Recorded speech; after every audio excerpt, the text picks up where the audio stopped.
Pois bem, irmãos, vamos dando continuidade aos temas, que nós estamos estudando a respeito sobre a edificação da igreja. E hoje nós estamos com um tema, como nós já comentamos, já falamos um pouco pela manhã, quando pela manhã foi abordado sobre os inimigos da igreja, e agora à noite nós temos então a respeito da missão da igreja. Como falei, já é algo que nós já temos compartilhado pela manhã, já comentando, já demos uma breve introdução, voltaremos a fazer uma breve reflexão nesta noite a respeito sobre isso. E vamos ler rapidamente o texto de Mateus 28 sobre a grande comissão, na qual o Senhor Jesus Cristo, antes de subir aos céus, o que ele deixou ali para os seus discípulos e também para nós. O Evangelho segundo Mateus, no capítulo 28, no versículos 18 até o 20.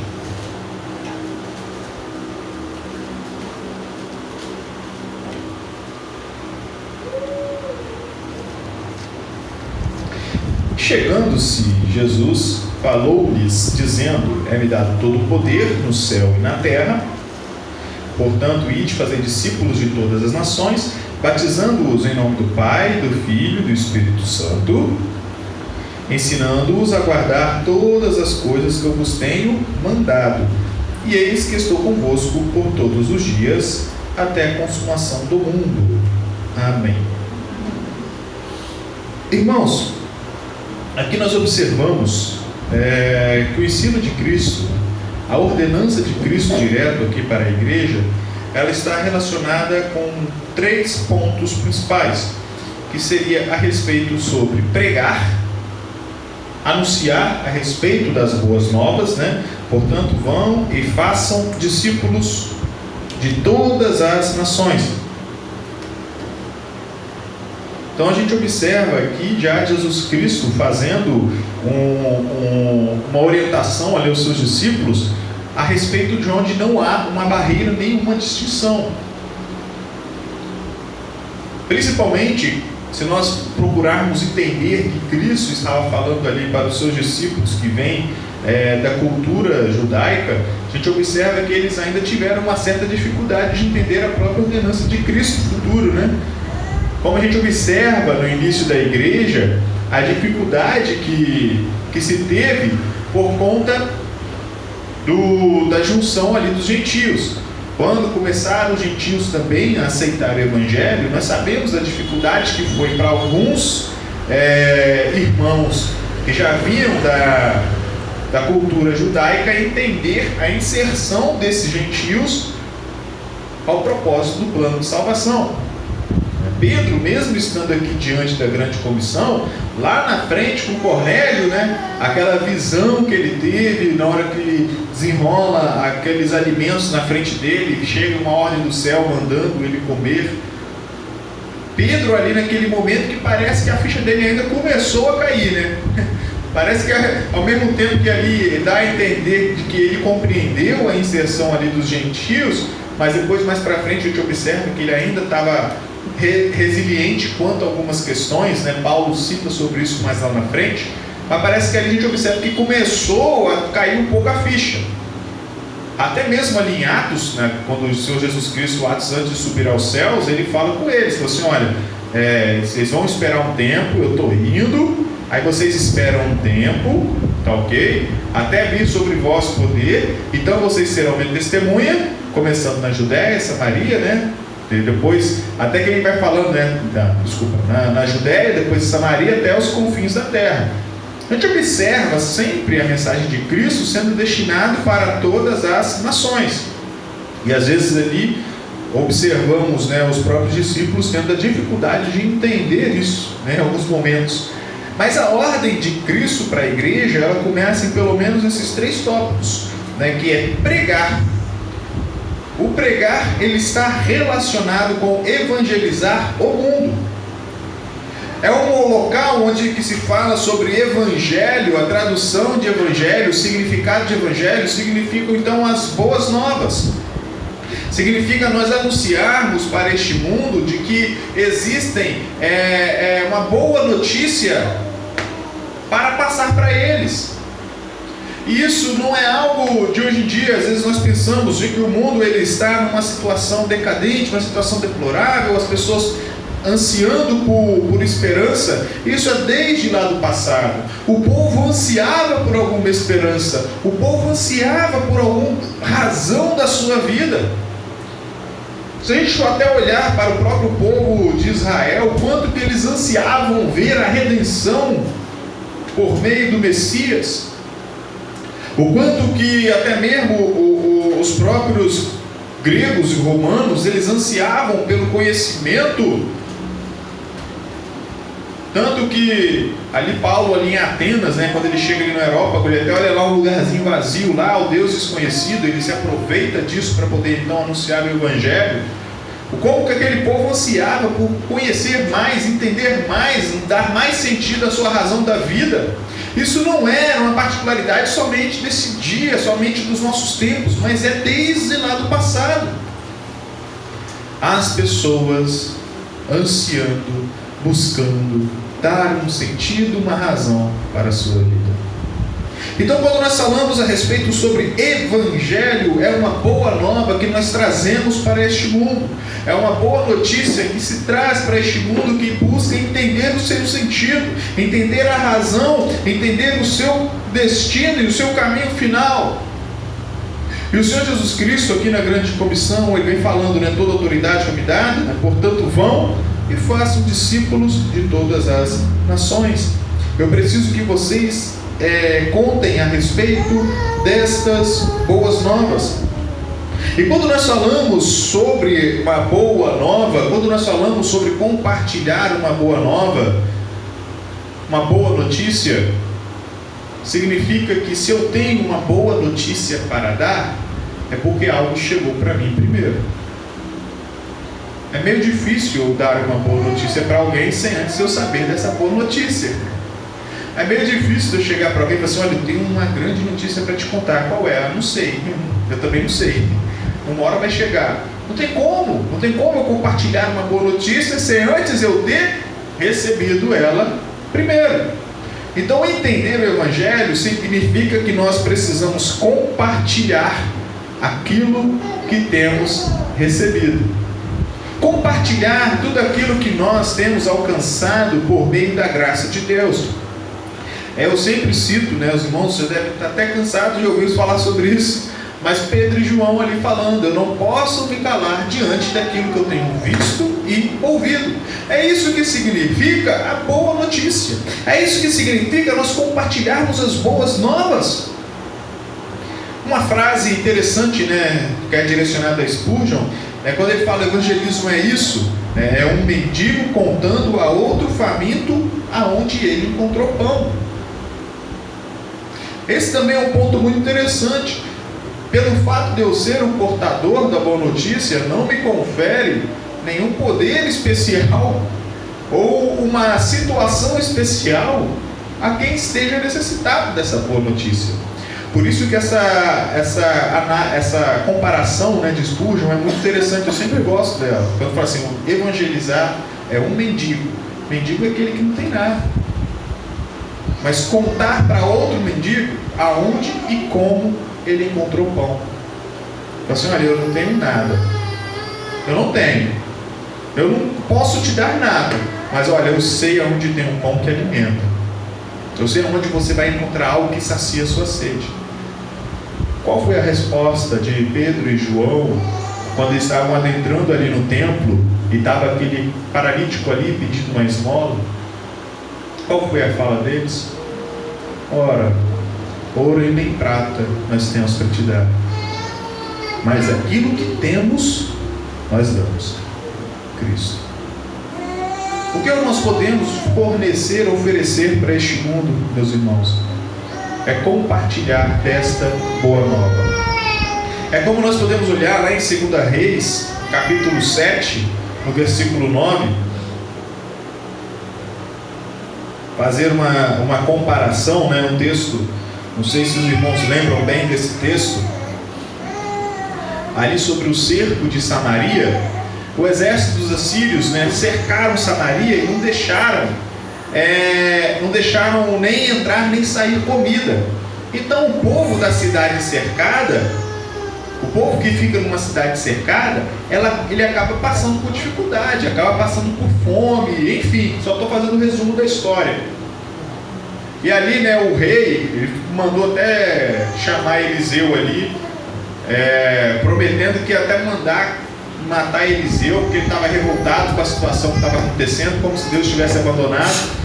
E Eliseu, ele deixa bem claro, falou assim: olha, amanhã, deste mesmo dia, o texto que ele fala lá, o quantitativo, né, que um produto lá, um alimento estava vendendo por não sei quanto de dinheiro, por causa do cerco. Ele falou assim: ó, amanhã, nesse mesmo dia, vai estar desse jeito, né, o punhado vai estar sendo vendido a tanto. E o pessoal ficou até difícil de acreditar, né? Teve até um lá o capitão lá do rei, que acabou até se dando mal, né? Que ele duvidou, falando: mesmo que Deus faça abrir as comportas do céu, é impossível que aconteça o que você está dizendo. Eliseu até deixou claro para ele, falando: olha, amanhã você vai ver, mas você não vai provar. Mas você não vai provar. E isso acabou acontecendo. E então ali alguns leprosos, eles resolveram sair da cidade, né, falando: já que nós vamos morrer mesmo de fome, vamos tentar a sorte, vamos chegar lá no acampamento dos assírios, para poder verificar, né, ver se eles vão ter misericórdia de nós, falar assim: olha, poupa a nossa vida, mas só dá um pão para a gente. E o que aconteceu? Durante a noite o Senhor fez vindo um grande barulho, um grande estrondo, e os assírios achavam que eles estavam sendo, o exército estava indo para atacar, eles fugiram e deixaram tudo para trás. É o versículo 9. Então, quando aqueles leprosos chegam àquele lugar, eles começam a encontrar alimento, eles começam a encontrar tudo abandonado. Assim, opa, eles começam a se fartar, eles começam a comer. E aí chega no versículo 9: então eles disseram uns para os outros: não fazemos bem. Este dia é dia de boas novas, e nos calamos. Se esperarmos até a luz da manhã, algum mal nos sobrevirá. Por isso, agora vamos e anunciaremos a casa do rei. Resumindo, quando eles chegaram ali naquele lugar de fartura, aonde eles estavam passando muita fome e conseguiram encontrar um pão para poder se alimentar, e eles começaram a se alimentar, teve um momento que eles pararam e falaram assim: gente, mas tem uma cidade lá atrás que está morrendo de fome. Esse dia é um dia de boas novas, significado do Evangelho.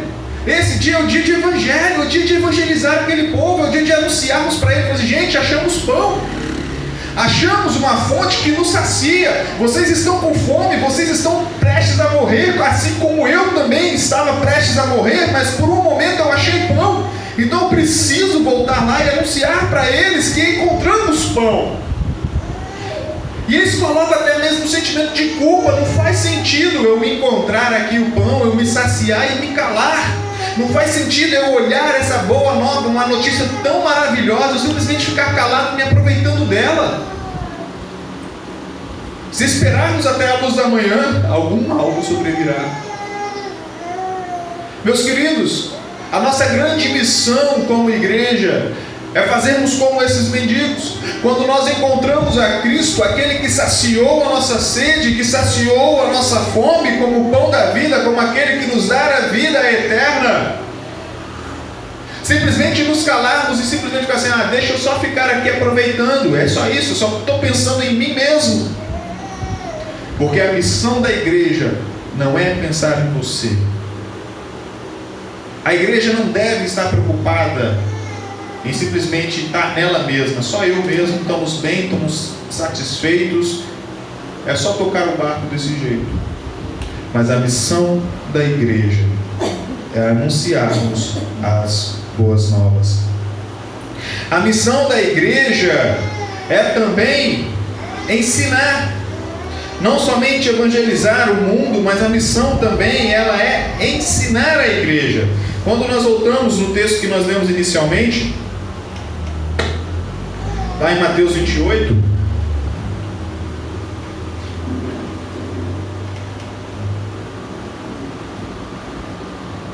nos versículos 20, né? Ensinando-os a guardar. A missão da igreja, além de nós anunciarmos as boas novas, a missão da igreja é também ensinar, orientar, trazer luz às pessoas, àqueles que vão encontrando juntamente conosco o pão. Primeiro nós compartilhamos o pão, compartilhamos a nossa fonte de vida, onde nós encontramos a fonte de vida. E para todos aqueles que se juntam conosco, que partilham também dessa mesma fonte de vida, a missão da igreja também é ensinar todas as coisas que Cristo nos deixou. É ensinar o caminho que o Pai, que Cristo, colocou para nós. E acaba que atrela a terceira coisa também, que é muitíssimo importante, que é viver. Porque não tem como nós ensinarmos as pessoas se nós também não estivermos vivendo. Tanto que o Senhor Jesus Cristo fala, eu quero que vocês ensinem a guardar aquilo que eu vos já mandei, aquilo que eu vos já ensinei. Então vocês já sabem também. Então a missão da igreja, ela é pregar, ela é ensinar e ela é viver o Evangelho. É para isso que a igreja ela foi chamada. E é claro que quando nós executamos a nossa missão, quando nós executamos o nosso papel, quando nós buscamos seguir a ordem de Cristo, é como às vezes costumo dizer, isso não é um conselho de Cristo para nós, isso é uma ordem dele para nós. Quando nós buscamos seguir a ordem de Cristo, nós vamos então atingindo o nosso propósito da igreja. Quando nós executamos a nossa missão, atingimos um propósito muito maior, que é glorificar ao Pai. O próprio Senhor Jesus Cristo, ele deixa isso muito claro quando aquilo que ele fala naquela oração dele, que ele falou assim: agora pois, ó Pai, eu te glorifiquei aqui na terra. Portanto, tudo aquilo que Cristo fez, ele deixa muito claro que o que ele fez foi para glorificar o Pai. O Paulo em Romanos capítulo 11 fala sobre isso também, a gente canta o hino, quando ele vai concluindo ali aquele louvor, aquele cântico, ele fala: porque dele, para ele são todas as coisas, a ele pois a glória. Porquanto quer comais, quer bebais, façais qualquer outra coisa, fazem tudo para a glória de Deus. Este é o propósito maior. Quando nós vamos cumprindo a nossa missão, a ordenança de Cristo, que seria voltado para a igreja, de pregar, de compartilhar as boas novas, de ensinar para este mundo e de também viver o Evangelho, nós vamos atingindo o propósito maior de glorificar ao Pai. A igreja, ela glorifica ao Pai Celestial quando ela vai cumprindo a sua missão. A igreja, ela glorifica ao Pai quando nós vamos cumprindo o nosso papel. Por isso que nós sempre comentamos bastante, irmãos, o quanto que nós precisamos nos colocar na posição de cada um de nós estar trabalhando, estar ajudando, estar verificando como que nós podemos ajudar para esta missão ser executada. Como que nós podemos fazer para que este Evangelho ele possa estar sendo propagado, seja por meio do nosso falar, seja por meio do nosso compartilhar, mas seja também pelo meio do nosso ensinamento, seja também por meio da nossa vivência, daquilo que nós vivemos. E a nossa vivência, ela vai acabar sendo refletida quando nós olhamos e aprendemos com Cristo. É aquilo que Cristo ele acaba sempre falando em diversos momentos, ele cita sobre isso, Quando ele fala, né, naquele momento que ele está lavando os pés dos discípulos, né, ele falando: olha, vocês estão vendo o que eu estou fazendo? Porque assim como eu fiz, eu quero que vocês façam também. Olhar para Cristo para continuarmos e seguirmos os seus passos. E aí, quando nós olhamos para Cristo, nós vamos então entendendo sobre diversos outros aspectos da nossa vida aqui, que vai refletir sobre como que a igreja ela deve se portar. E a igreja ela vai se portar na medida de que cada um dos seus membros vai aprendendo a ser como Cristo. É um reflexo, é algo orgânico, como nós falamos do organismo. É algo que vem de uma forma orgânica, crescendo juntos, quando nós buscamos cada vez mais nos refletir na pessoa de Cristo, obedecendo ao seu chamado, obedecendo àquilo que Ele nos tem ordenado. É fazer como que Ele até diz, né, lá em João 4,34, né, minha comida é fazer a vontade do meu Pai que está nos céus. É obedecer ao chamado que Ele tem colocado para nós, né?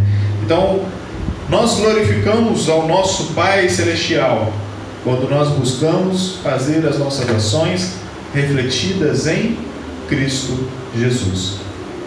Isso vai desde a forma como que eu sirvo aos meus irmãos, vai desde a forma como que eu amo ao meu próximo. Isso vai desde a forma de como que eu vou agir para com aquele que está perdido. Isso vai desde a forma como que eu vou agir para com aqueles que são os meus inimigos. Isso vai desde a forma até como eu vou obedecer às autoridades. Isso vai da forma até como nós vamos conviver em nosso compartilhar. Porque quando nós olhamos para Cristo, nós vemos exemplos para tudo isso. Nós vemos exemplo de humildade, nós vemos exemplo de serviço, nós vemos exemplo de amor, nós vemos exemplo de todas essas coisas. Então, quando nós olhamos para Cristo, que aí vai entrar no... quando ele fala, né, guardar todas as coisas que eu vos tenho ordenado, que eu vos tenho mandado, aí está a nossa grande missão naquilo que nós vivemos. Aí está a grande ordenança sobre como que nós devemos viver neste mundo, tendo por base sobre tudo aquilo como Cristo, o nosso grande e principal exemplo maior para esta vida. E assim, principalmente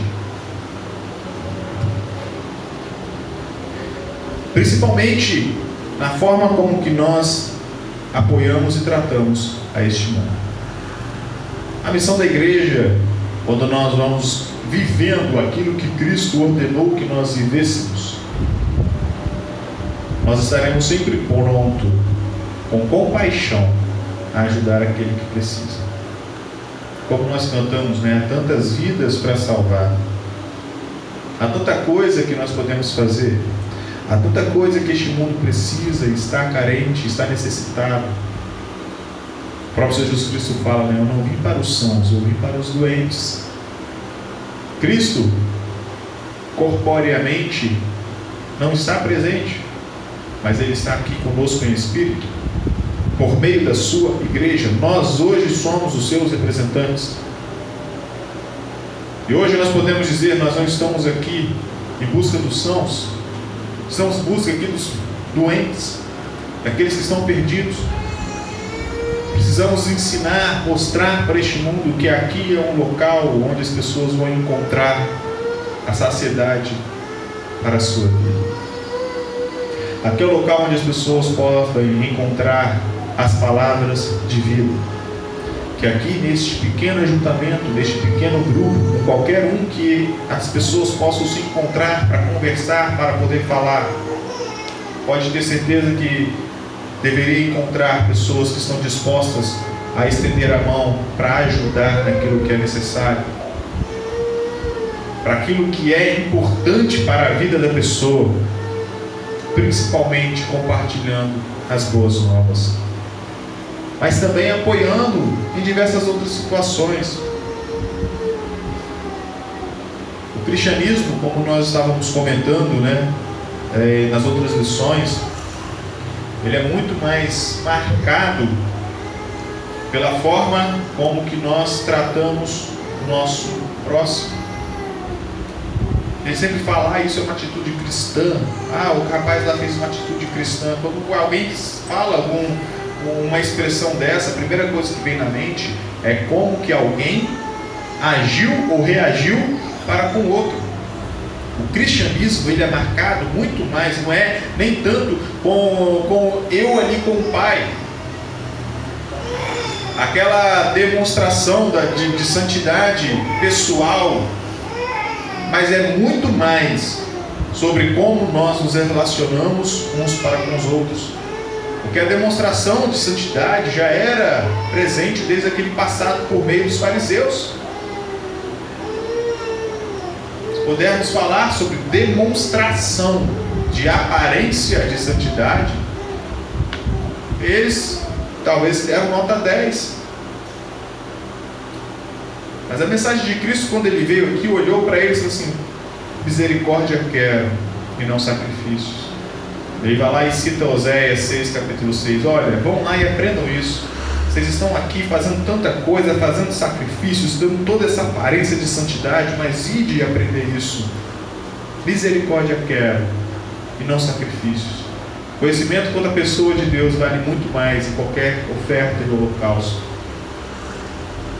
Então buscar, olhar e viver aquilo que Cristo nos ensinou precisa ser o nosso grande foco da missão da igreja aqui.